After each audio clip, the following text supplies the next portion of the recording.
Hello. We're over a month into this quarantine, and it's a pretty stressful time. Look, it's stressful for everybody, not just us healthcare workers. There's all sorts of new challenges that we're facing that we simply didn't expect. So I wanted to make a video where I can help you get through this difficult time as the best version of yourself. I want to give a huge thank you to Nike for sponsoring this video, where I'm going to be giving you some strategies to optimize both your physical and mental health. In order for me to give you comprehensive advice on self-care, we have to talk about both the mind and body. In fact, I don't like that they're separate words. It should be mind-body, because they're so intimately connected. Any change you make to your mental health will show physical effects. Any change you make to your physical health will show mental effects. First, let's focus up here. The mindset that I want you to have during quarantine, when we're generally not moving around much, is on movement. I want you motivated and excited to go for that run, to do that exercise regimen. Let's get you started with these few tips. Make tech your friend. There's all sorts of meditation and mindfulness apps that can help you get motivated. What I like to do is listen to the Nike Run Club audio guided runs. They have athletes and motivational speakers like Coach Bennett to really boost my mood and my performance at the same time. Stay on routine.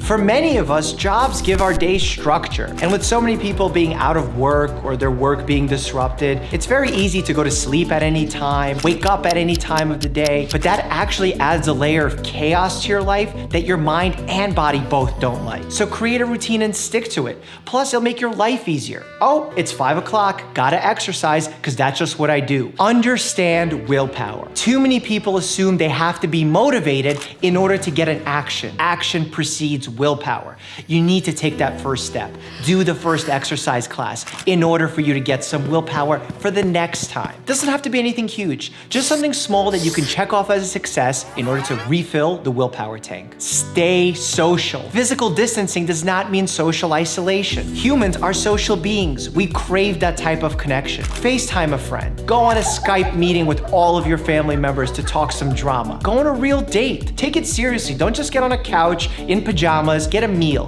get all dressed up. Celebrate human resilience. Humans are great at bouncing back from adversity, and a pandemic like this is the definition of adversity. In fact, what we've seen with scientific research is evidence for post-traumatic growth. So while most humans, when they go through something traumatic, their baseline drops, and then they can bounce back to normal once the adversity ends. But in post-traumatic growth, you actually see this baseline drop off and then come up even higher. So we can come out of this pandemic as better humans, those who appreciate the things we once took for granted. Let's do that. Get physical. Folks, you gotta keep your body in motion. You gotta stay moving. I know it's hard now during a quarantine when gyms are closed and perhaps running outside isn't so safe. You still have to do it. Otherwise, you're gonna develop aches, pains, your mood's gonna suffer. Let's start with something I've fallen in love with.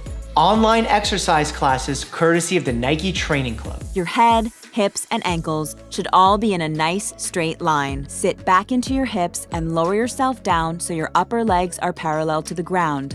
Stay relaxed in child's pose. You have to make do with what you have, and I have a stationary bike. This is perfect for getting a high-intensity interval workout in. For those of you who don't know, an HIIT workout is one where you alternate long periods of low-intensity exercise followed by short bursts of high intensity. Low intensity is slow, low effort. High intensity is like an all-out burst for a short period of time. And trust me, in like 20, 30 minutes, you can get a solid workout in where you're burning fat, maintaining muscle, cardio, strength training, all in one. And you don't need a stationary bike for that. You can do it on a treadmill. You could even do it in your hallway.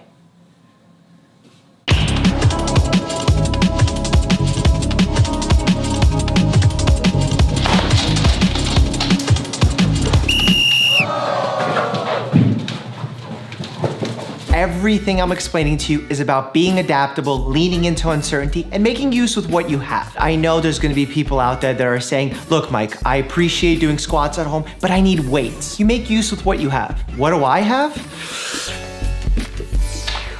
Nice. Uh-oh. Okay, I'm obviously joking. Don't use your dog. You could use other things as weight, like sandbags. I have a sandbag to hold down the C-stand, and I have dog hair on me. Kettlebell swings. This is actually pretty heavy, and it's a good workout. Okay, get it? Not everyone has a sandbag. Almost everyone has a book bag that you can load up with heavy stuff. Kettlebell swings.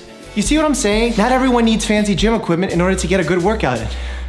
out of breath already. Even though this is a quarantine, we're in a pandemic, you still can have a good time and stay fit. At the end of the day, I'm a doctor, and doctors write a lot of prescriptions. But prescriptions and all medical treatments need to be individualized. So here's your prescription, a prescription for play.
Thanks Nike for sponsoring this video.